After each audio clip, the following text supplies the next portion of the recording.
حضرت نوح علیہ السلام قرآن مجید میں بہت سی آیات میں حضرت نوح علیہ السلام کا ذکر خیر ملتا ہے، اور مجموعی طور پر قرآن کی 29 صورتوں میں اس عظیم پیغمبر کے بارے میں گفتگو ہوئی ہے۔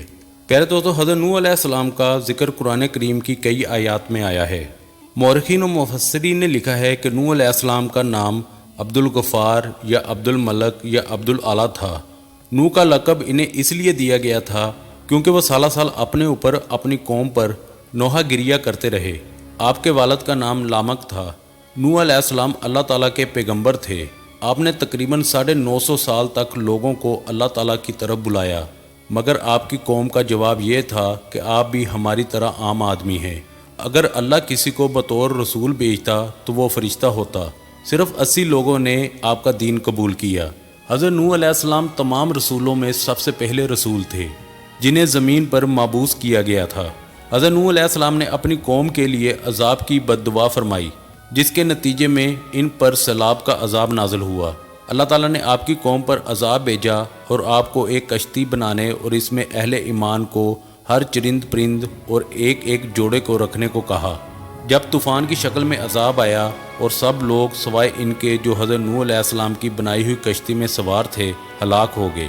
پیارے دوستو، حضرت آدم علیہ السلام کے دنیا میں آنے کے بعد ان کی اولاد دنیا میں خوب پھلی پھولی، لیکن ایک مدت گزر جانے کے بعد وہ لوگ خدا کو بھول چکے تھے اور ایک خدا کی بجائے انہوں نے مٹی اور پتھر سے کئی خدا بنا لیے تھے۔ نہ صرف ان کی عبادت گاہیں بتوں سے بڑی ہوئی تھی، بلکہ ہر گھر میں بت رکھے ہوئے تھے جن کی وہ پوجا کیا کرتے اور ان سے مرادیں مانگتے تھے۔ نوح علیہ السلام نے اپنی قوم کو اللہ تعالیٰ کے احسانات جتلا کر سیدھے راستے پر چلنے کی تلقین فرمائی اور اس بری راہ سے منع فرمایا۔ ان لوگوں نے حضرت نوح علیہ السلام کا مذاق اڑایا اور کہا، بھلا یہ بتاؤ کہ تم نبی کیسے بن گئے؟ تم تو ہمارے جیسے گوشت پوشت کے بنے ہوئے ہو اور ہم ہی میں پیدا ہوئے ہو، اور تم میں ایسی کون سی چیز ہے جس سے ہم تمہیں نبی سمجھے؟ اگر خدا کو کوئی نبی ہی بھیجنا تھا تو وہ کسی فرشتے کو نبی بنا کر بھیج دیتا۔ نوح علیہ السلام نے اپنی قوم کو اللہ کے احسانات جتلاتے ہوئے کہا، تم کو چاہیے کہ ان بیکار بتوں کی پرستی چھوڑ کر ایک خدا کی عبادت کرو، اور میں اس کے بدلے تم سے کوئی اجرت نہیں مانگتا، میں تمہاری بھلائی کے لیے ہی تمہیں نصیحت کرتا ہوں۔ نوح علیہ السلام نے 950 سال تک اپنی قوم کو واضح نصیحت کی اور کوشش کی کہ وہ خدائے واحد کی عبادت کریں، مگر ان پر کوئی اثر نہ ہوا، بلکہ حضرت نوح علیہ السلام جہاں واضح نصیحت فرماتے تو ان کو مذاق اور مستی میں اڑاتے، کانوں میں انگلیاں ٹھوس لیتے تاکہ ان کی آواز ان کے کانوں تک نہ پہنچ سکے۔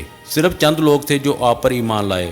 قوم کی یہ سرکشی اور نافرمانی دیکھ کر نوح علیہ السلام نے اپنے رب کو پکارا، اے اللہ، میں تو اس قوم سے تنگ آ گیا ہوں، اب تو ہی ان سے بدلہ لے۔ اللہ تعالیٰ نے حضرت نوح علیہ السلام کو حکم دیا کہ ایک کشتی بناؤ، اور یہ بھی حکم دیا کہ دیکھنا اب کسی کی سفارش نہ کرنا، اب ان پر ضرور عذاب نازل ہو کر رہے گا۔ حضرت نوح علیہ السلام خدا کے حکم کے مطابق کشتی بنانے میں لگ گئے۔ جب آپ کشتی بنا رہے تھے تو قوم کے لوگ آپ کا مذاق اڑاتے اور طعنے کستے تھے کہ کل تک تم تبلیغ کرتے تھے، آج بڑائی کا کام کر رہے ہو۔ کبھی کہتے کہ یہ کشتی تو بنا رہے ہو، لیکن دریا کہاں سے لاؤ گے کشتی چلانے کے لیے؟ حضرت نوح علیہ السلام اپنے کام میں لگے رہے۔ جب کشتی بن کر تیار ہوگی تو خدا نے حکم دیا، اپنے اہل خانہ اور لوگوں کو کشتی میں سوار کر لو جو مجھ پر ایمان لے آئے ہیں، اور ہر جانور کا ایک ایک جوڑا بھی کشتی میں سوار کر لو۔ جب سب لوگ کشتی میں بیٹھ گئے تو خدا کے حکم سے زمین پھوٹ پڑی اور ساتھ ہی موسلا دھار بارش شروع ہو گئی۔ زمین میں ہر طرف پانی بڑھنے لگا اور حضرت نوح علیہ السلام کی کشتی پانی میں تیرنے لگی۔ جب کشتی پانی میں تیرنے لگی تو حضرت نوح علیہ السلام نے دیکھا کہ ان کا ایک بیٹا جس کا نام کنعان تھا پانی میں ڈوبنے لگا ہے، تو آپ نے اسے آواز دی، اب بھی آ جاؤ تاکہ خدا کے عذاب سے بچ سکو، مگر اس نے جواب دیا، آپ جائیں، میں کسی پہاڑ کی چوٹی پر چڑھ کر اپنی جان بچا لوں گا۔ پانی اس قدر بڑھ گیا تھا کہ تھمنے کا نام ہی نہیں لے رہا تھا۔ دنیا کے نافرمان اور سرکش لوگ اس سیلاب میں فنا کی گھاٹ اتر گئے اور حضرت نوح علیہ السلام کی کشتی جودھی پہاڑ کی چوٹی پر جا کر ٹھہر گئی۔ اب خدا کے حکم سے سیلاب تھم گیا اور زمین نے سارا پانی اپنے اندر جذب کر لیا۔ پھر اللہ سبحانہ تعالیٰ نے حضرت نوح علیہ السلام کو حکم دیا کہ کشتی سے اتر جاؤ، تجھ پر اور وہ لوگ جو مجھ پر ایمان لائے ہیں ان پر ہماری رحمتیں اور برکتیں نازل ہوں گی، کیونکہ اس طوفان میں دنیا کے تمام لوگ ہی فنا ہو گئے تھے، صرف چند لوگ ہی زندہ بچے تھے، اس لیے حضرت نوح علیہ السلام کو آدم ثانی بھی کہا جاتا ہے۔ انہی کی اولاد اس وقت دنیا میں آباد ہے۔ پیارے دوستو، حضرت نوح علیہ السلام کے 3 بیٹے طوفان میں بچ گئے تھے کیونکہ وہ مسلمان تھے، حام، سام اور یاسف۔ پیارے دوستوں، مورخین کا کہنا ہے کہ زمین کی اس وقت کی تمام نسل انسانی انہی تینوں فرزندوں کی طرف سے ہے۔ ایک گروہ حامی نسل ہے جو افریقہ کے علاقے میں رہتے ہیں، دوسرا گروہ سامی نسل ہے جو شرق اوسط اور مشرق کے قریب کے علاقوں میں رہتے ہیں، اور یافت کی نسل کو چین میں آباد سمجھتے ہیں۔ پیارے دوستوں، حضرت نوح علیہ السلام کا مزار مبارک آذربائیجان میں موجود ایک مزار ہے، جس کے مطابق آذربائیجان میں مشہور ہے کہ یہ حضرت نوح علیہ السلام کی قبر مبارک ہے، اگرچہ قبر نوح علیہ السلام کے مقامات کے مطابق کئی روایتیں ہیں۔